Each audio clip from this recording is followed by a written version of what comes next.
Okay, so let's move ahead. हमने last में जो देखा था वो देखा था न्यूक्लियोटाइड्स के बारे में। सही है, तो मैंने आपको एक क्विक रिवीजन दे दिया है। क्या किया था हमने, क्विकली देख लिया। तो हमने अब तक जो देखे थे वो कुछ, पहला लिपिड मॉलिक्यूल था जो मैक्रो मॉलिक्यूल था, दूसरा मॉलिक्यूल था जो प्रोटीन था, और तीसरा मैक्रो मॉलिक्यूल जो था वो न्यूक्लिक एसिड था। अब चौथा जो मैक्रो मॉलिक्यूल है, मैंने कहा था ना आपको कि इस चैप्टर में हम कुल 4 मैक्रो मॉलिक्यूल को पढ़ेंगे। तो चौथा है हमारा पॉलीसैकेराइड्स, या हम कार्बोहाइड्रेट्स भी सिंपली कह सकते हैं। This is our fourth macro molecule. अच्छा, ओके। तो कार्बोहाइड्रेट क्या है? कार्बोहाइड्रेट एक पॉलीमर है, आप ध्यान दो। एंड कार्बोहाइड्रेट का मोनोमर कौन होगा? मोनोसैकेराइड।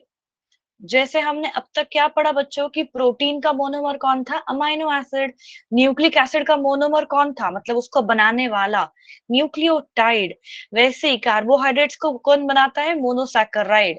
और मोनोसैकेराइड जुड़ जुड़ के क्या बनेंगे? पॉलीसैकेराइड्स। और इन्हीं को हम कार्बोहाइड्रेट्स कहते हैं। करेक्ट। और कार्बोहाइड्रेट्स में जब ये मोनोमर एक साथ जुड़ेंगे, जैसे अगर ये एक शुगर है, ये दूसरे शुगर के साथ कुछ इसे जुड़ रहा है, इनके बीच में जो बॉन्ड फॉर्म होगा उनको हमने कहा है ग्लाइकोसाइडिक बॉन्ड। अगर आपको याद है, मैंने प्रोटीन्स में भी बताया था आपको पीछे, लेके चलती हूँ मैं आपको प्रोटीन में, कि यहाँ पे क्या बताया था कि कैसे अमाइनो एसिड्स के बीच में जो बॉन्ड बनता था वो था पेप्टाइड वाला बॉन्ड। एंड यहाँ पे हम वही सीख रहे कि जो दो शुगर्स के बीच में बॉन्ड बनेगा वो होगा ग्लाइकोसाइडिक बॉन्ड। तो आपको इन बॉन्ड्स को भी याद रखना है for the neat and NCERT का, मतलब बोल्ड बोथ, क्योंकि छोटे छोटे माइन्यूट क्वेश्चंस आते हैं यहाँ से। ठीक है। एंड समटाइम्स इसी कार्बोहाइड्रेट्स को ना ग्लाइकन्स कहते भी बुलाते हैं। अगर आपको याद है, हमने इस टर्म को कहीं तो पढ़ा था। Does anybody remember? ये वर्ड को हमने कहाँ देखा है, पेप्टिडोग्लाइकन को? यस। कोमल, पेप्टिडोग्लाइकन को कहाँ देखा है क्या Komal? Yes Komal, tell me, where have you seen peptidoglycan?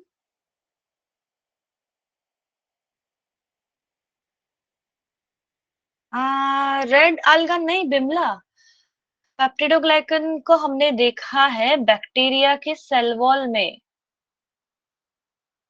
Specially gram positive bacteria. आपका जो किंगडम मोनेरा था उसमें पढ़ा है आपने। किंगडम मोनेरा में gram positive gram negative bacteria थे। सेल वॉल कंपोजिशन के ऊपर उन दोनों को अलग अलग डाला गया था। तो इस टर्म को हमने वहां पे देखा है। तो glycan is nothing but again ये एक अल्टरनेटिव टर्म है कार्बोहाइड्रेट का। तो अगर ग्लाइकन भी किसी वर्ड के पीछे लग गया तो वो क्या होगा? आपका कार्बोहाइड्रेट ही होने वाला है। हाँ कोमल, आपको सिर्फ, अच्छा कोमल, कोई बात नहीं, अगर आप आज ही आए हो तो भी ठीक है, नो प्रॉब्लम। अब आप एक काम करना कि हमेशा इसी बैच में ज्वाइन करिएगा। अलग अलग बैच में ज्वाइन करोगे ना तो आपकी कंटिन्यूटी नहीं रहेगी। फिर ऐसा हो जाएगा कि कभी किसी और टीचर से, कभी किसी और टीचर से दिक्कत कोई नहीं है। आप कहीं से भी पढ़ लो, पढ़ना ही है, आपको यही सिखाया जाएगा। बट इसमें कैसे, आप जैसे ये लोग, जैसे बिमला है, आनंद है, पिछले हफ्ते से मेरे साथ है, तो एक कनेक्टिविटी बन जाती है, हम जुड़ सकते हैं आपके साथ। एंड फिर उससे क्या होता है ना, थोड़ा सा हम दोनों में एक कनेक्शन बन जाता है। इसलिए हम स्टूडेंट्स को रिक्वेस्ट करते हैं कि आपका जो भी डिजिग्नेटेड बैच है उसी में कंटिन्यू कीजिएगा, ताकि आपको भी समझने में दिक्कत ना हो। ठीक है। अब आता है सेकंड कि कार्बोहाइड्रेट्स को किस तरह से क्लासिफाई किया गया है। ध्यान दो बच्चों, ये कार्बोहाइड्रेट्स थोड़ा डिटेल में है, थोड़ा बड़ा कॉन्सेप्ट है, और इसको थोड़ा सा घुमा फिरा के क्वेश्चंस में बहुत डाला गया है। अब कार्बोहाइड्रेट में अगर एक मॉलिक्यूल में सिर्फ एक ही यूनिट प्रेजेंट है, मतलब कोई एक ही शुगर से अगर कार्बोहाइड्रेट बना है, तो उसको हम कहेंगे monosaccharide. Monosaccharide, mono means single, एक ही यूनिट का बना हुआ, जैसे कि हमारा ग्लूकोज, गैलेक्टोज, फ्रुक्टोज। तो ये एक ही यूनिट के होते हैं, तो ये क्या होते हैं ना, क्विकली इनसे एटीपी बहुत जल्दी बन जाता है। इनसे एटीपी जो है, एनर्जी जो है वो बहुत जल्दी बन जाता है, तभी हम ऐसे सिंगल मोनोमर्स को या फिर सिंगल मोनोसैकेराइड्स को एनर्जी सोर्स करके बुलाते हैं, क्योंकि ये बहुत जल्दी जल्दी एनर्जी दे देगा। बायोमोलिक्यूल्स पढ़ रहे हैं हम बच्चे, कोमल बायोमोलिक्यूल्स पढ़ रहे हैं। एंड अब जैसे इसके साथ और एक शुगर ने खुद को जोड़ लिया, तो ये क्या हो गया, टू। टू मीन्स डाइसैकेराइड, जिसमें दो यूनिट जुड़ेंगे।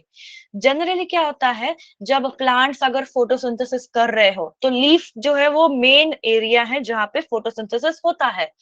तो अगर प्लांट ने फोटोसिंथेसिस करने के बाद फूड बना लिया, फोटोसिंथेसिस मतलब क्या, वो फूड बनाता है अपना, तो वो जब फूड बनाता है, उसको क्या करना होता है, लीफ को अलग अलग हिस्से में भेजना है। तो भेजते वक्त वो कभी बड़ा मॉलिक्यूल नहीं बना सकता फूड का। फूड क्या है, it is a form of carbohydrate. Plant food बनाता है मतलब इनडायरेक्टली क्या बनाता है, कार्बोहाइड्रेट को ही बनाता है, ग्लूकोज को ही बनाता है। बट अगर सिंगल ग्लूकोज को अगर बना दिया, मतलब एक ही यूनिट को बना दिया, तो वो जल्दी से एटीपी में कन्वर्ट हो जाएगा और लीफ के अंदर ही यूटिलाइज हो जाएगा। तो रूट्स को, स्टेम्स को, बाकी हिस्से को कैसे मिलेगा।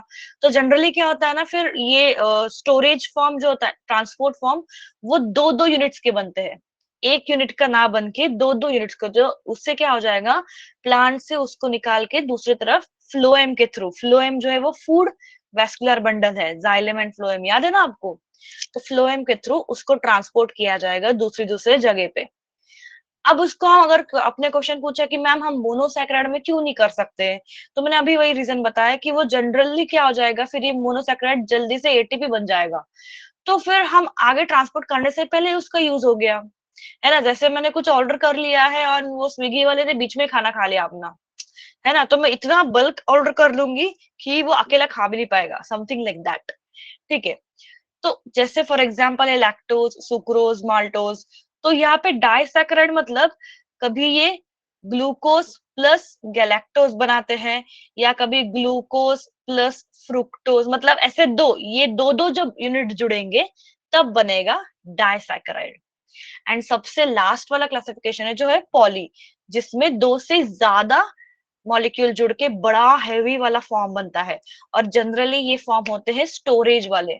जैसे अगर मान लो मुझे सिर्फ दो रोटी खाने की जरूरत है, मेरे बॉडी को फंक्शन करने के लिए, मेरे बॉडी को कार्बोहाइड्रेट जो है वो दो रोटियों में से जितना लगता है उतना मिलेगा। बट मुझे भूख लगती तो मैंने तीन खा लिया, मैंने चार खा लिया मान लो, क्यों, मुझे भूख लगी थी, तो स्टमक फिल करने के लिए हम एक्स्ट्रा खा जाते हैं। तो बॉडी क्या करता है उस टाइम, वो एक्स्ट्रा वाला खुद तो उसको यूटिलाइज नहीं करेगा, वो क्या करेगा, जो भी मैंने रोटी खाई उसको तोड़ेगा, कार्बोहाइड्रेट है वो, तोड़ तोड़ के उसको ग्लूकोज के लेवल तक, मोनो यूनिट तक लाके रखेगा। फिर उससे एटीपी बना के एनर्जी से वो सेल में अपने यूज करेगा। बट अब जो एक्स्ट्रा वाली मैंने रोटी खाई थी वो तो जरूरत नहीं है, उसको कन्वर्ट किया जाएगा ग्लाइकोजन। जनरली एनिमल में जो होता है वो ग्लाइकोजन होता है, एंड स्टार्च जो होता है वो प्लांट में होता है, सेलुलोज भी जो है वो प्लांट में ही होता है। तो ऐसे बड़े मॉलिक्यूल्स जो स्टोरेज का काम करते हैं वो होंगे हमारे पॉलीसैकेराइड्स।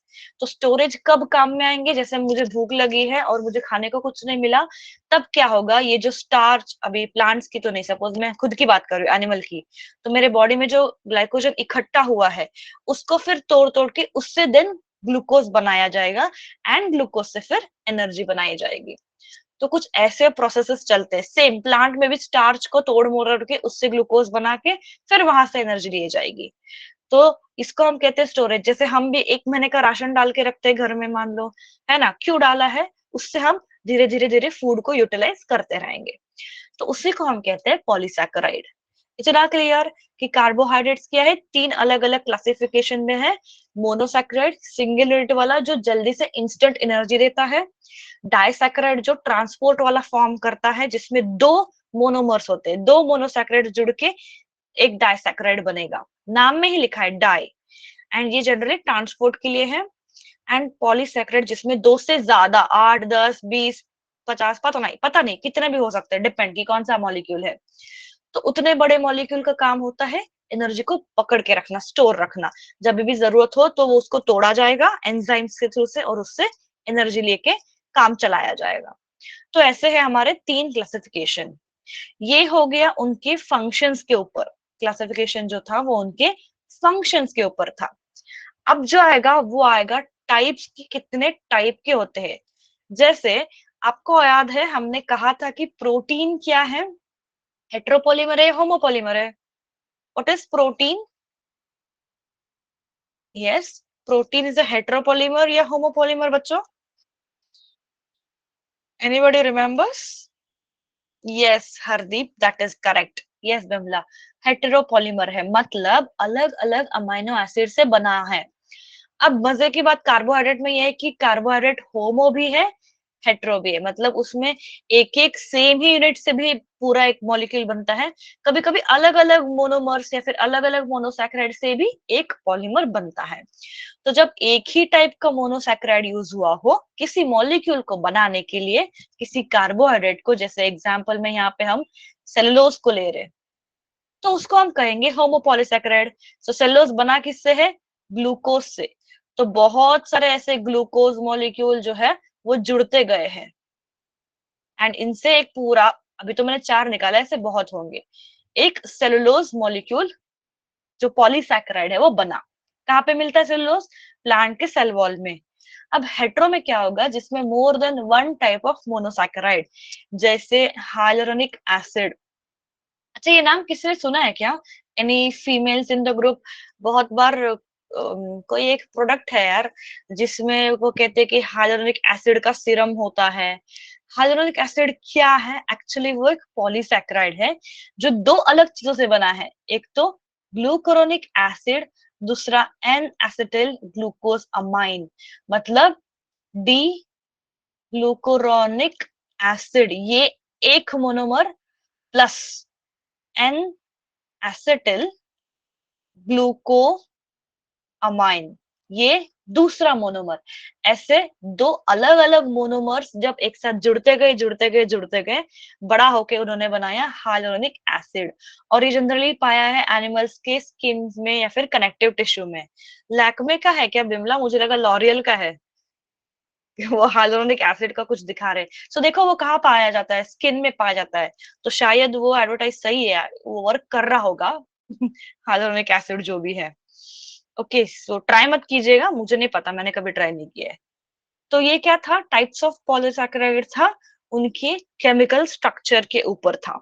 ठीक है, होमोपॉलीसैकेराइड में एग्जांपल दोगे सेलुलोज का, जो एक ही मोनोसैकेराइड से बना है। एंड हेटेरोपॉलीसैकेराइड में क्या है? अलग अलग मोनोमर से डी ग्लूकोज अमाइन है, एन एसिटिल ग्लूकोज अमाइन।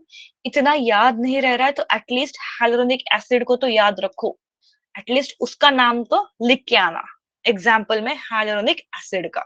ठीक है, जो स्किन में मिलते हैं जनरली। ये एक स्ट्रक्चर है थोड़ा सा, हमने जो पढ़ा पॉलीसैकेराइड्स के बारे में, इसको हमने थोड़ा सा रीअरेंज करके ये टेबल बनाया है। जैसे होमोपॉलीसैकेराइड्स में हम सेलुलोज के साथ स्टार्च एंड ग्लाइकोजन को भी देखते हैं, जो स्टोरेज का काम करते हैं। ये थोड़ा ध्यान दो for NEET point of view. यहाँ पे एनसीईआरटी के पॉइंट ज्यादा नहीं बनेंगे, बट थोड़ा सा ध्यान दो फॉर द नीट वाला, सीटी या नीट या जो भी कॉम्पिटेटिव एग्जाम्स होंगे उसके लिए।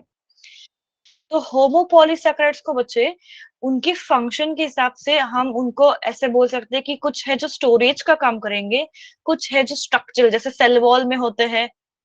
सेलुलोज क्या होता है? सेल वॉल में होता है। काइटिन क्या होता है? कहाँ देखा है काइटिन को? काइटिन को कहाँ पढ़ा है? Yes Bimla, where have you seen chitin? 2 जगहों पे पढ़ा है।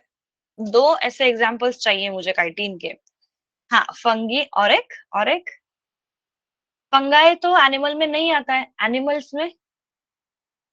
Wow, very good. So arthropods जो है उसमें है काइटिन का एक्सोस्केलेटन। तो स्ट्रक्चरल वाले होमोपॉलीसैकेराइड मतलब जो उनकी स्ट्रक्चरल फंक्शंस करते हैं, जैसे सेलुलोज और काइटिन। एंड स्टोरेज का काम करेंगे स्टार्च और ग्लाइकोजन। अब एक ट्विस्ट है यहाँ पे, ध्यान दो। अगर आप देखोगे ना, स्टार्च जो है वो बना है अल्फा ग्लूकोज से, सेलुलोज जो है वो बना है बीटा ग्लूकोज से, ग्लाइकोजन अगेन अल्फा ग्लूकोज। मतलब स्टार्च और सेलुलोज दोनों भी होमोपॉलीसैकेराइड है, दोनों भी सेम ही यूनिट से बने हैं, ग्लूकोज ही मोनोसैकेराइड है। बट दोनों में ओरिएंटेशन का फर्क है, सी अल्फा एंड बीटा। तो उसके स्ट्रक्चर की तरफ मैं चल रही हूँ। ये है हमारा अल्फा ग्लूकोज, ये है बीटा। क्या डिफरेंस दिख रहा है आपको बच्चों? सी अल्फा ग्लूकोज में अगर आप इस हाइलाइटेड ओएच ग्रुप्स को देखोगे, ये सेमी प्लेन में है, सेमी ओरिएंटेशन में। बीटा में जो है वो अपोजिट ओरिएंटेशन में है। तो इसलिए जब स्टार्च का मॉलिक्यूल बनेगा तो सारे के सारे ओएच ग्रुप आपको एक ही ओरिएंटेशन में दिखेंगे। ऑल द मोनोमर्स सी है जो है वो सेम ओरिएंटेशन में है। एंड ये जो मैंने अभी बताया कि इनके बीच में जो लिंकेज बन रही है 1 to 4, मतलब पहला कार्बन इस मॉलिक्यूल का, चौथा कार्बन इस मॉलिक्यूल का, तो इसको हम कहेंगे 1,4 ग्लाइकोसाइडिक लिंकेज। लिंकेज बोलो या बॉन्ड बोलो, एक ही बात है। तो 1,4 का मतलब क्या हुआ? कार्बन कार्बन जो जुड़ रहा है वो।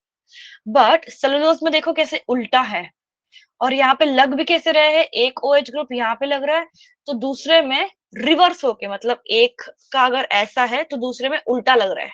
तो ऐसे अपोजिट लगते जा रहे हैं किसमें? सेलुलोज में। लिंकेज तो सेम ही है क्योंकि सेम ही कार्बन एक दूसरे के साथ जुड़ेंगे, but every glucose monomer is upside down with respect to the neighbour. बाजू के हिसाब से वो उल्टा उल्टा लगते जा रहा है, इसलिए दोनों को अलग अलग नाम है। वरना इसी को भी स्टार्च बुलाओ, इसको भी स्टार्च बुलाओ ना, क्योंकि है तो ग्लूकोज ही, बट ग्लूकोज का ओरिएंटेशन जो था वो अलग है। तभी जाके वो दो अलग अलग मॉलिक्यूल बने हैं, तभी जाके दोनों का जो फंक्शन है वो भी अलग है। क्योंकि स्टार्च ने क्या किया? स्टोरेज वाला फंक्शन किया। सेलुलोज जो हो गया वो सेल वॉल का हिस्सा बन गया, स्ट्रक्चरल वाला हिस्सा बन गया। क्लियर कैसे डिफरेंस आया? अगर ये बोर्ड्स में नहीं आएगा, कॉम्पिटेटिव एग्जाम में आएगा। एंड हेट्रोपॉलीसैकेराइड का यहाँ पे हेपारिन लिया है। आप जहाँ पे हमने हाइलोरोनिक एसिड को बोला था ना, इसको भी लिख सकते हो या फिर हेपारिन को भी लिख सकते हो। हेपारिन एक पॉलीसैकेराइड है, जनरली ह्यूमन के ब्लड में पाया जाता है अंडर सर्टेन कंडीशंस। ओके, ये एक स्ट्रक्चर जनरल दिया था for your competitive exam purpose, इनमें ध्यान रखिएगा। इतना क्लियर कि स्टार्च में क्या है? अल्फा ग्लूकोज, सेलुलोज में क्या है? Beta glucose. दोनों का ओरिएंटेशन उल्टा पलटा है, बस इसीलिए दोनों अलग अलग मॉलिक्यूल है। एंड तभी इनके फंक्शंस भी है जो वो अलग हो रहे। इतने स्ट्रक्चर को आपको निकालने की कहीं जरूरत नहीं पड़ेगी, इसका थ्योरी याद रखो भी तो भी चलेगा। दोनों में बॉन्ड जो है वो 1,4 है। 1,4 मतलब पहला कार्बन एंड चौथा कार्बन दूसरे मॉलिक्यूल का वो जुड़ रहे, इसलिए 1,4, सिंपल। एंड लास्टली एक डायग्राम जो आपके बुक में भी है, ग्लाइकोजन का डायग्राम। इसमें उनको ये हाईलाइट करना था कि ग्लाइकोजन में जो है, चाहे वो ग्लाइकोजन हो या कोई भी पॉलीसैकेराइड चेन हो, मान लो यहाँ पे मैंने ये वाली चेन ले ली, ये भी पॉलीसैकेराइड है, तो इसका जो राइट साइड है और लेफ्ट साइड है, राइट एंड को जो कहा गया है it is called as reducing end, and जो लेफ्ट साइड है it is called as non reducing end. Similarly यहाँ पे भी ये जो लेफ्ट होगी ये होगी नॉन रेड्यूसिंग एंड, ये होगी reducing end. This is applicable to all polysaccharide. सारे पॉलीसैकेराइड में राइट साइड को हम कहेंगे रेड्यूसिंग। ऐसा क्यों? क्योंकि यहाँ से दूसरा मॉलिक्यूल जो है वो जुड़ सकता है। इधर भी अगर मुझे दूसरा भी यहाँ पे और एक अल्फा ग्लूकोज डालना है तो मैं यहाँ पे लगाऊंगी, यहाँ पे बीटा ग्लूकोज डालना है तो यहाँ पे, पीछे नहीं लगाऊंगी। जैसे मुझे ट्रेन बनाने तो मैं पीछे से और ऐसे बोगी डाल सकती हूँ, क्योंकि इस साइड से जो इंजन है तो यहाँ पे कुछ नहीं लग सकता है, नॉन रिड्यूसिंग एंड हो जाएगा ये। रिड्यूसिंग एंड पे ना और थोड़ा सा हम इसको एग्जैगरेट कर सकते हैं, इसको लंबा कर सकते हैं। तो इसी में फर्क है reducing and non reducing and का। एंड उसी के साथ और एक पॉइंट दिया है कि कुछ ऐसे मॉलिक्यूल्स है पॉलीसैकेराइड के, जैसे ग्लाइकोजन, जो कभी कभी स्ट्रेट चेन के साथ ब्रांच भी कर लेते हैं। मतलब ये स्ट्रेट चेन तो है ही, कभी कभी यहाँ से भी और ग्लूकोज मॉलिक्यूल जुड़ जुड़ के बड़ा मॉलिक्यूल बना सकते हैं, फॉर एग्जाम्पल ग्लाइकोजन। तो इस डायग्राम में सिर्फ ब्रांचिंग का ही कॉन्सेप्ट सिखाना था। And now coming to few concept जो छोटे छोटे पॉइंट्स है, जैसे इन्यूलिन क्या है? इन्यूलिन एक पॉलीमर है फ्रुक्टोज का। ये हमको आपके एनसीईआरटी में ही है, सो डू नॉट अज्यूम कि ये हमें नहीं सिखाया फिर रिलेटेड है, नहीं, ये आपके एनसीईआरटी का ही हिस्सा है। इन्यूलिन अगर पॉलीमर है फ्रुक्टोज का बच्चे, तो इन्यूलिन क्या हो जाएगा? हेट्रोपॉलीमर या होमोपॉलीमर, या I can say whether it is a heteropolysaccharide या होमोपॉलीसैकेराइड, एनीवन?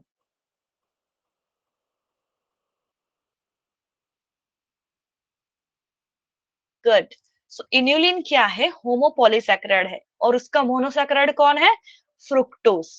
एंड इन्युलिन जो है वो जनरली प्लांट्स में, व्हीट, ऑनियंस में यहाँ पे पाया गया है, which is again a good source of dietary fibre. Dietary fibre मतलब जो फाइबर खाने वाले होते हैं जिससे डाइजेशन अच्छा होता है, वो इन्युलिन से ज्यादा अच्छे से मिलता है। एंड इन्युलिन के बाद मैं पहले आपको ये स्टार्च वाला कॉन्सेप्ट बताती हूँ, then will come to this. Starch में क्या है, जैसे मैंने अभी बताया कि सारे कार्बोहाइड्रेट्स एक चेन में लगते हैं, कभी कभी कुछ ब्रांच करते हैं, कभी कभी ऐसे हेलिकल में भी बन जाते हैं। प्रोटीन वाला स्ट्रक्चर हमने देखा था, राउंड राउंड।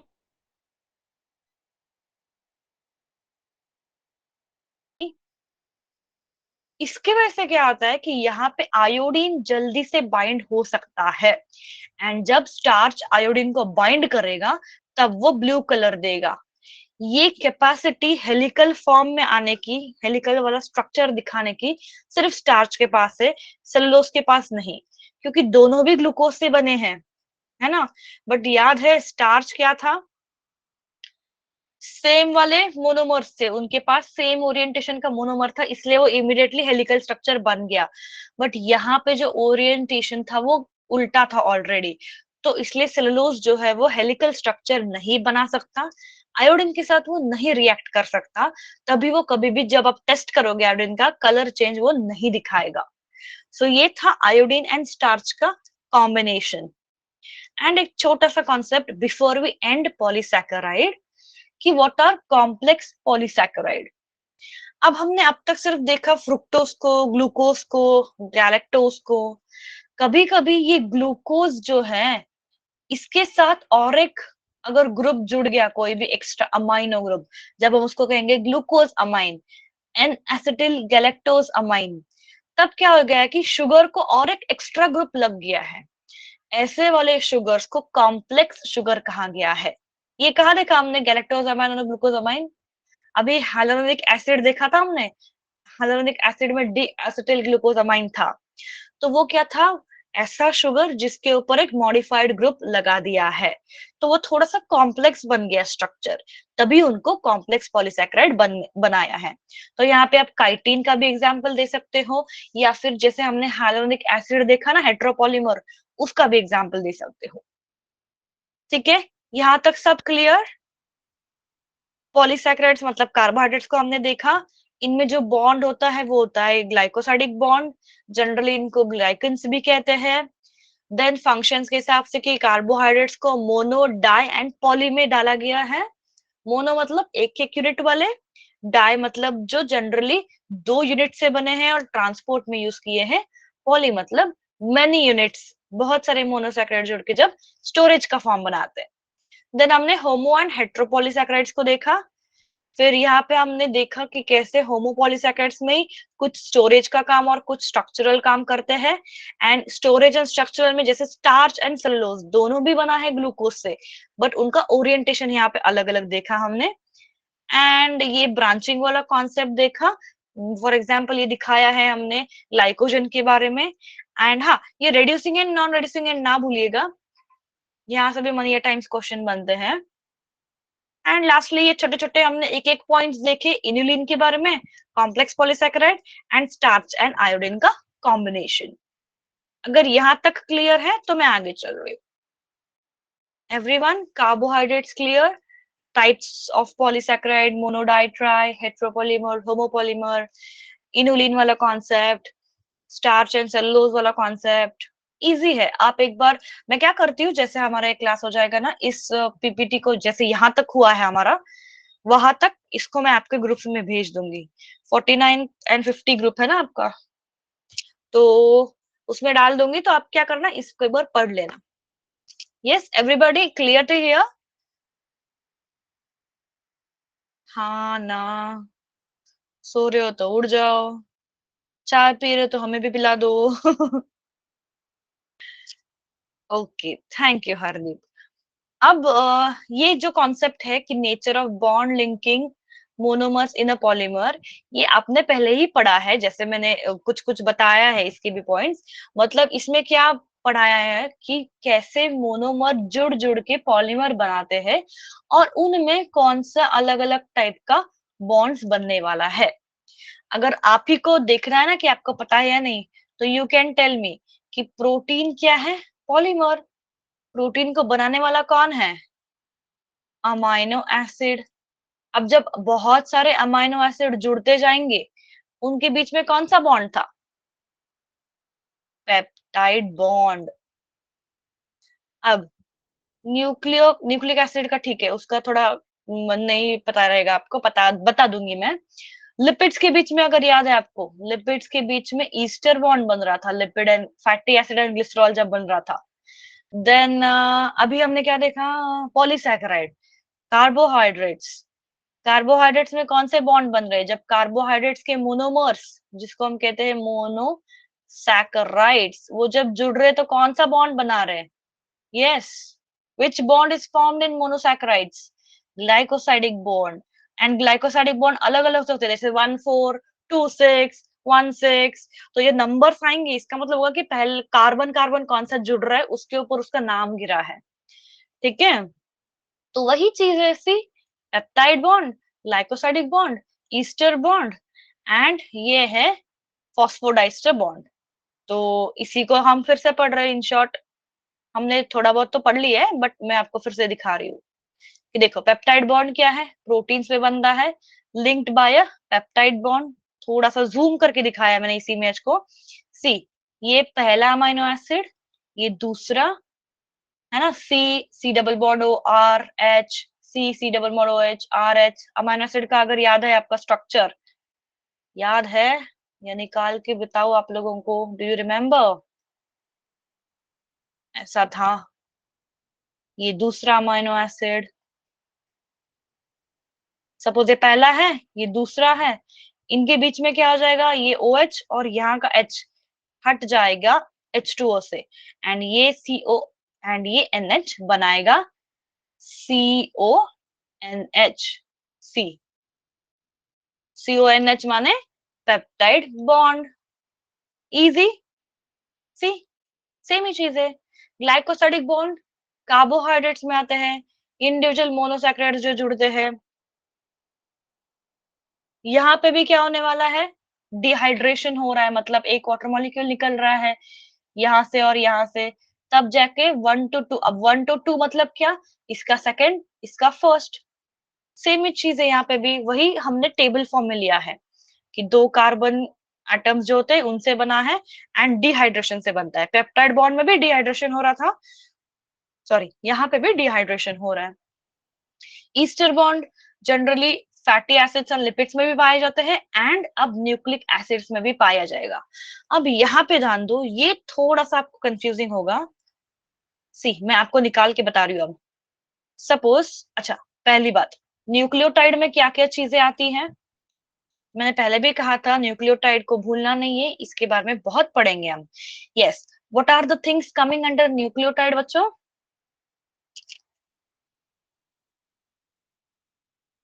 हाँ, 3 चीजों से बना है, हिंट है। न्यूक्लियोटाइड जो है वो 3 चीजों से बना है, कौन से 3?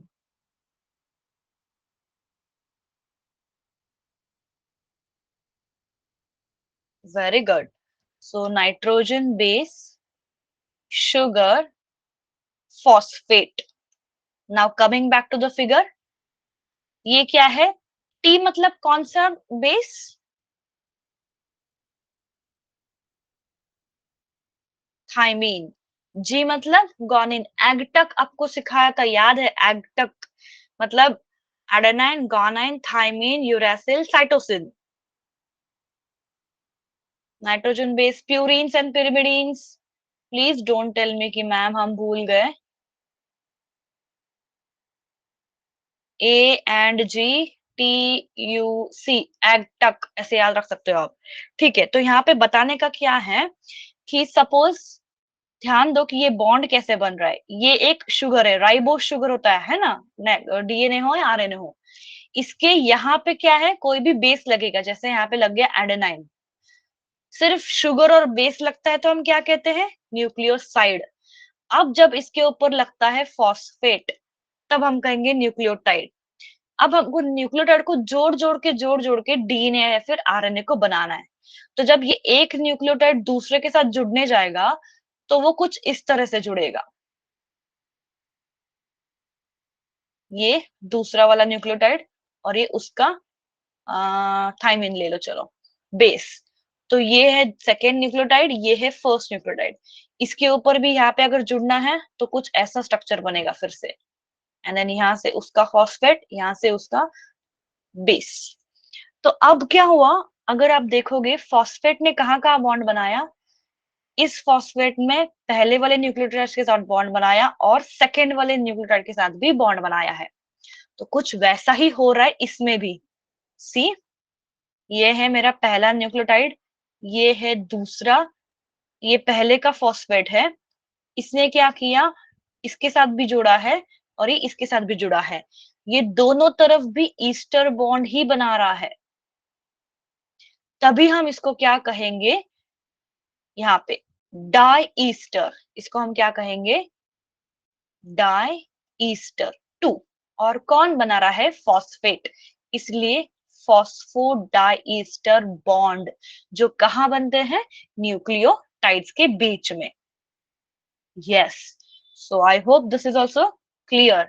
ये यहाँ पे वही दिया है कि फॉस्फेट ग्रुप जो है third carbon sugar of one nucleotide, fifth carbon sugar of succeeding nucleotide. मतलब सी, ये यहाँ का थर्ड कार्बन और यहाँ का फिफ्थ कार्बन, सॉरी उल्टा, यहाँ का थर्ड कार्बन और यहाँ का फिफ्थ कार्बन।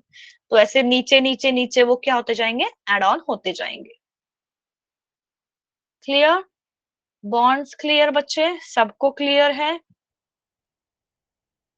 ये पेप्टाइड बॉन्ड का डिटेल दिया है, ग्लाइकोसाइडिक बॉन्ड का थ्योरी एंड फॉस्फोडाइस्टर बॉन्ड का थ्योरी, वही चीज है जो मैंने अभी आपको रिपीट किया। एवरीथिंग इज क्लियर, तो हम चलते हैं डीएनए स्ट्रक्चर की तरफ। यस, अच्छा, before we start DNA structure में थोड़ा सा एक छोटा सा कुछ ऐसे क्विज टाइप ले लेंगे यार, मतलब आपको पता चला भी है या नहीं समझ में आएगा। ओके, ध्यान दो अब।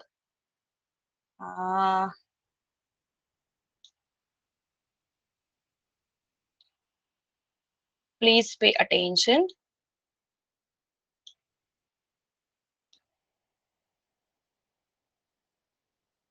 No, do not answer here.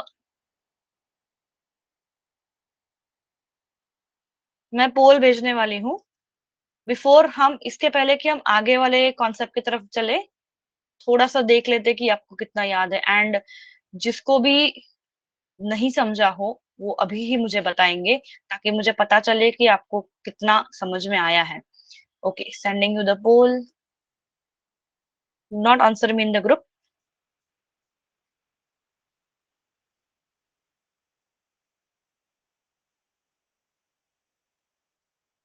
Yes, votes करो बच्चों, जल्दी जल्दी।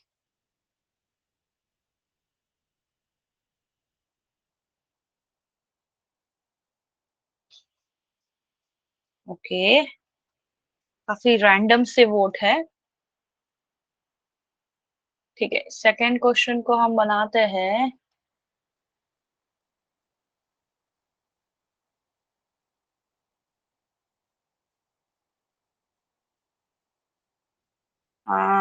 नहीं,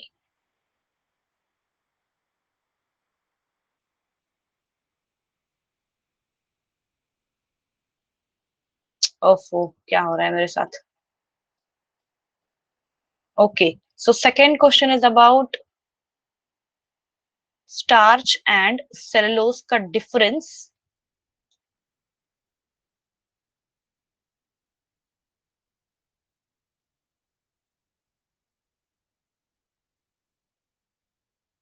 ध्यान दो।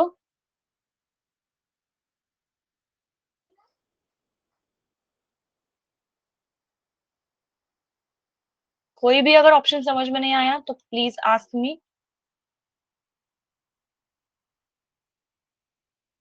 मैं सारे का आंसर सही में एंड में दे दूंगी, ताकि आपको भी समझ में आ जाए कि क्या था। मुझे फर्स्ट बहुत ही रैंडम वर्ड से आया यार बच्चों, क्यों। कितना इजी क्वेश्चन है, जिसको भी नहीं समझ में आया प्लीज आस्क नाउ। बहुत लोग गलत जा रहे हो आंसर्स में। एंड रैंडमली आंसर मत दो कि बस मैम ने बोल दिया है तो भेज देना है कुछ, तो कुछ ऐसे मत करो यार, मेहनत के लिए सिखा रहे हैं ना हम लोग। अच्छा, यस, सेकंड पोल भी भेज दिया है। सेकंड का क्वेश्चन ये है कि difference between starch and cellulose. Option A कहता है alpha and beta glucose, B कहता है alpha and beta galactose, C है beta and alpha glucose, D है beta and alpha galactose.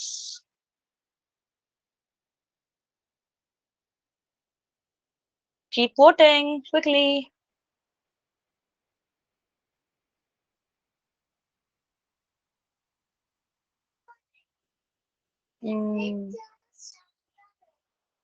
Okay, again random answers.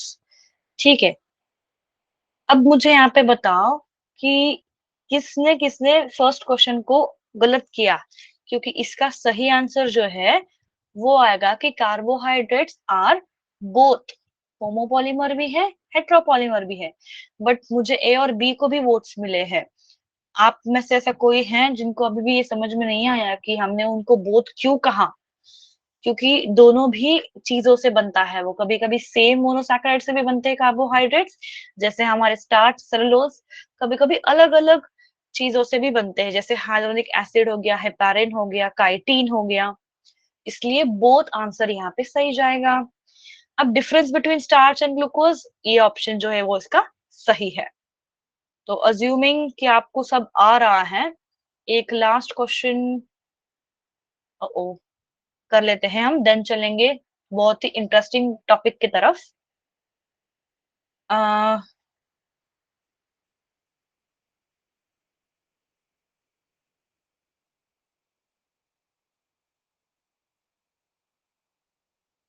Phosphodiester bond बनता है nucleotide में, correct.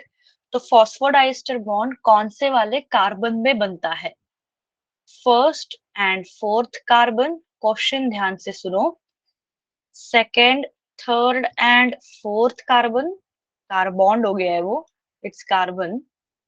Okay, then option three में है third and fifth carbon, and option D में है fourth and fifth carbon of what, of the succeeding nucleotide.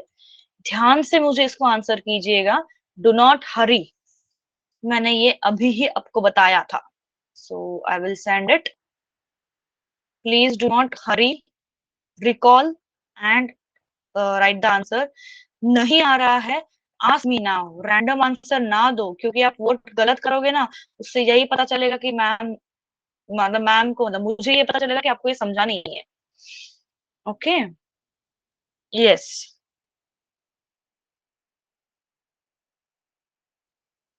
Come on vote करो।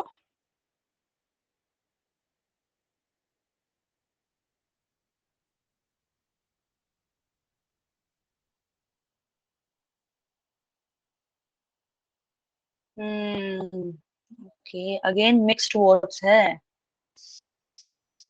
बच्चों कहाँ पे गड़बड़ कर रहे हो यार? Yes, few more votes. आप लोग कितने हो अभी? 1 2 3, एंड मुझे 4 ही वोट मिले हैं, और 4 वोट चाहिए। कम ऑन हरी आप, जो भी सो रहा है उठ जाओ एंड आंसर मी क्विकली, हम आगे जाएंगे वरना। I have only 4 votes and people are 8।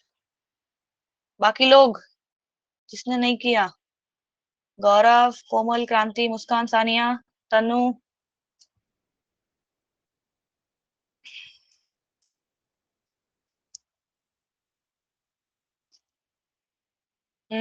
अभी भी वोट्स पूरे नहीं हुए हैं।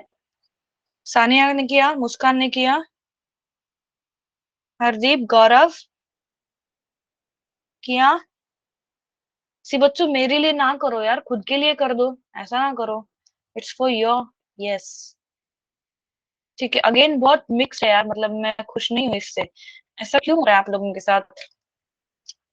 अब इसका आंसर क्या है सही में, कि थर्ड एंड फिफ्थ कार्बन में बन रहा था। सी, यहाँ पे मैंने बताया था, इधर भी बताया था कि थर्ड कार्बन और फिफ्थ कार्बन जो होता है उसमें वो बॉन्ड बन रहा है। ये चेंज नहीं होगा बच्चों, ये कभी भी चेंज नहीं, जैसे कभी कभी ग्लाइकोसाइडिक बॉन्ड में चेंज होता था, यहाँ पे हमने सिर्फ कार्बन का नाम लिखा है, कौन सा नंबर का कार्बन वो नहीं लिखा, कभी 1 4 या कभी 1 6 ऐसा भी हो सकता है। बट ईस्टर बॉन्ड में फॉस्फोडेस्टर बॉन्ड जो होता है डीएनए के बीच में, वहां पे ऐसा कभी नहीं होगा, 3 5 ये फिक्स रहेगा। क्लियर? चले फिर हम लोग डीएनए स्ट्रक्चर की तरफ। सो यस, अब न्यूक्लियोटाइड्स आपने तो पढ़ लिया है। तो डीएनए स्ट्रक्चर जो था सबसे पहले वो किसने दिखाया था, Watson and Crick. Watson and Crick ये दो साइंटिस्ट ने क्या किया, इनके पहले भी एक साइंटिस्ट थी, I am not able to remember, madam Cruz, I am not able to remember, मैं याद करके बताऊंगी। Actually she was the one जिन्होंने डीएनए को फाइंड आउट किया। बट वैटसन एंड क्रिक ने क्या किया कि उनके स्ट्रक्चर को दिखाया कि किस तरह का उनका स्ट्रक्चर है, और पूरी दुनिया के सामने उसको रखा गया था। तो तब से हम डीएनए को कहते हैं कि it's a Watson and Crick model. तो उन्होंने क्या क्या पॉइंट्स बताए कि भाई डीएनए कैसा है। तो पहला तो ये है कि वो एक हेलिक्स है। हेलिक्स है मतलब ऐसे वाला स्ट्रक्चर, है ना, हेलिकल स्ट्रक्चर है, राउंड राउंड स्ट्रक्चर है। ठीक है। तो इसको हम जब कहते हैं, जनरली डीएनए को आप देखोगे तो कुछ दो स्ट्रैंड से बनते हैं। तो ये जो है, ये एक स्ट्रैंड है, इसके साथ और एक स्ट्रैंड। स्ट्रैंड मतलब क्या, डीएनए की जो चेन होगी न्यूक्लियोटाइड से बनी हुई, जैसे adenine guanine thymine, adenine guanine cytosine, जो भी है, अलग अलग प्यूरिन्स लगते जाएंगे एक साथ, ऐसी लंबी चेन बनाएंगे। साथ ही उसके और एक चेन भी बनेगी, क्योंकि डीएनए जो है, डीएनए वो होता है दो स्ट्रैंड से बना हुआ। ये भी एक बहुत बड़ा फर्क है। डीएनए जो है वो दो स्ट्रैंड से बना है। स्ट्रैंड मतलब यहाँ पे चेन, सिंपली न्यूक्लियोटाइड की। यहाँ पे हम चेन वर्ड यूज नहीं कर सकते, we use to say as a strand. But RNA जो है वो सिंगल स्ट्रैंड है। ठीक है, एक ही स्ट्रैंड है, मतलब वो सिर्फ ऐसा एक ही स्ट्रक्चर है। डीएनए जो है वो डबल स्ट्रक्चर है। तो डबल स्ट्रक्चर बनता है कैसे? सो जो दो स्ट्रैंड्स होते हैं, सॉरी, न्यूक्लियोटाइड्स के, वो एंटी पैरेलल है। एंटी पैरेलल कैसे हुए? अगर आप हाँ, ये वाला डायग्राम देखो। से हमने ये देखा, न्यूक्लियोटाइड है, ये फॉस्फेट, उसके साथ दूसरा न्यूक्लियोटाइड जुड़ जुड़ के क्या बन रहा था, एक स्ट्रैंड या फिर एक चेन। तो जब एंड हो जाएगा, तो एंड में ना एक कार्बन का OH ग्रुप फ्री रह जाएगा, और दूसरी तरफ एक कार्बन का फॉस्फेट ग्रुप फ्री हो जाएगा। फ्री मतलब क्या, कि वहां पे और कोई मॉलिक्यूल जुड़ नहीं रहा है। डीएनए की जो साइज थी वो खत्म हो गई, यहाँ तक ही डीएनए को बनना था। ठीक है, जितना भी डीएनए बड़ा होगा। तो ये जो फ्री एंड होता है, इसको हम कहते हैं 5 end. What it is called as 5। ये जो है ना, इसको हम कहते हैं 5 एंड ऑफ डीएनए। और यहाँ पे 5 क्यों? क्योंकि फॉस्फेट जो 5th कार्बन पे लगा है। अभी हमने देखा कि bond 5th and 3rd carbon पे बन रहा था, है ना, न्यूक्लियोटाइड वाला। तो इसीलिए एक तरफ 5th कार्बन पे जो फॉस्फेट है वो फ्री रह जाएगा, और दूसरी तरफ ये 3rd कार्बन पे जो OH ग्रुप है वो फ्री रह जाएगा। अगर मान लो फ्यूचर में कभी भी इस डीएनए को और न्यूक्लियोटाइड डालना है, तो इसी 3rd एंड पे और एक फॉस्फेट ग्रुप जुड़ेगा, देन यहाँ से और एक न्यूक्लियोटाइड बन सकता है। बट इतना ही मान लो, अभी इतना ही छोटा सा डीएनए हमारा। तो एक तरफ क्या आ गया, 5 दूसरी तरफ आ गया 3।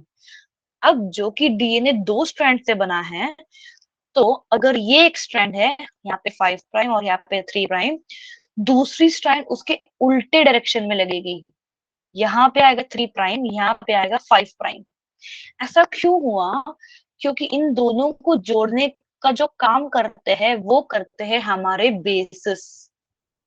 कौन जोड़ता है दोनों स्ट्रैंड्स को? बेसिस। कैसे? हाइड्रोजन बॉन्ड से। अब फिर से हमारे बेसिस को याद करो, प्यूरिन्स को और पिरिमिडिन्स को। तो जनरली क्या होता है, प्यूरिन्स एंड पिरिमिडिन्स आपस में बॉन्ड बनाते हैं। प्यूरिन प्यूरिन बॉन्ड नहीं बनाएगा, या पायरिमिडिन पायरिमिडिन बॉन्ड नहीं बनाएगा। प्यूरिन और पायरिमिडिन बॉन्ड बनाएंगे। अगर आपको याद है, एडेनाइन गुआनाइन था प्यूरिन, थायमीन यूरासिल और साइटोसिन थे पिरिमिडीन। अब डीएनए की बात मैं कर रही हूँ, तो यूरासिल को यहाँ पे नहीं रखूंगी मैं, क्योंकि यूरासिल आरएनए में आएगा, डीएनए में नहीं। तो सिर्फ थायमीन एंड साइटोसिन की बात करूंगी। तो जनरली क्या होता है, एडेनाइन वाला जो प्यूरिन है वो जुड़ता है थायमीन के साथ, एंड हाँ सी यहाँ पे भी दिया है।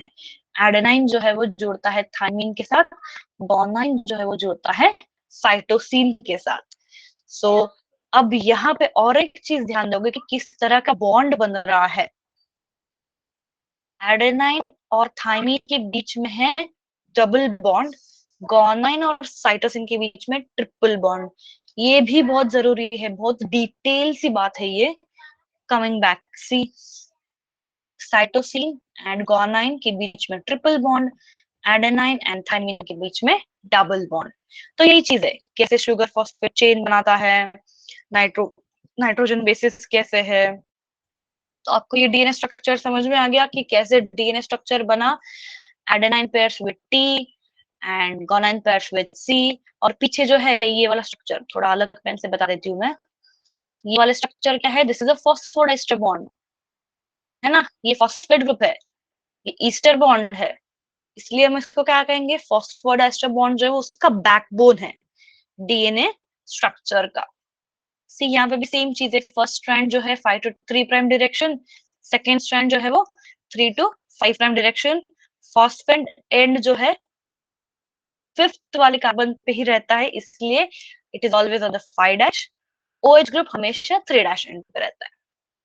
इतना क्लियर बच्चे, डीएनए स्ट्रक्चर। ये आपका एनसीईआरटी का सी, गुआनाइन एंड साइटोसिन 3 बॉन्ड से जुड़े हैं, थाइमिन और एडेनाइन। सी अभी ये ऐसा हो सकता है हाँ, कि यहाँ पे अगर साइटोसिन है, एडेनाइन है, गुआनिन है, थाइमिन है, कोई भी बेस कोई भी स्ट्रैंड पे होगा। बट कभी भी अगर एक स्ट्रैंड पे अगर यहाँ पे एडेनाइन है, इसके साथ जब दूसरा स्ट्रैंड बनेगा बाय डिफॉल्ट थाइमिन ही जुड़ेगा, क्योंकि किसी और के साथ वो एक दूसरे के साथ ऐसे कंपैटिबिलिटी नहीं कर सकते, एक दूसरे के साथ वो कभी जुड़ नहीं सकते। एंड अगर यहाँ पे इस स्ट्रैंड पे थाइमिन है, इसके अपोजिट में ऑटोमेटिकली एडेनिन आके लगेगा।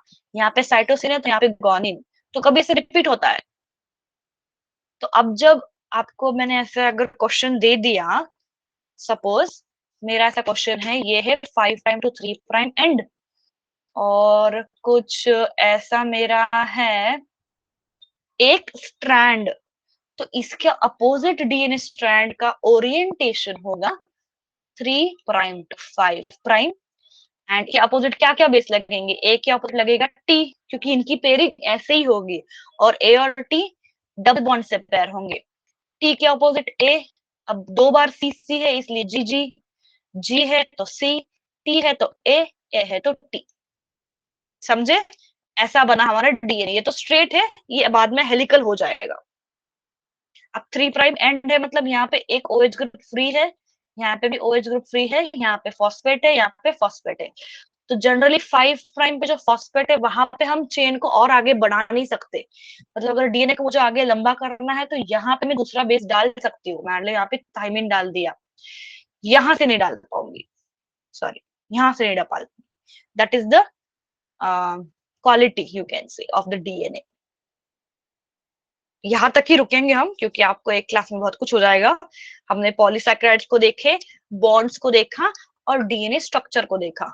इस क्लास के खत्म होते ही I put this in your group as a notes. Please एक बार थरोली पढ़ लीजिएगा, साथ ही एनसीईआरटी भी पढ़ लीजिएगा, वरना चीजें समझ में नहीं आएंगी। सो मेरी रिक्वेस्ट है, प्लीज रीड इट। क्लियर, सबको क्लियर है यहाँ तक? All good to go everyone?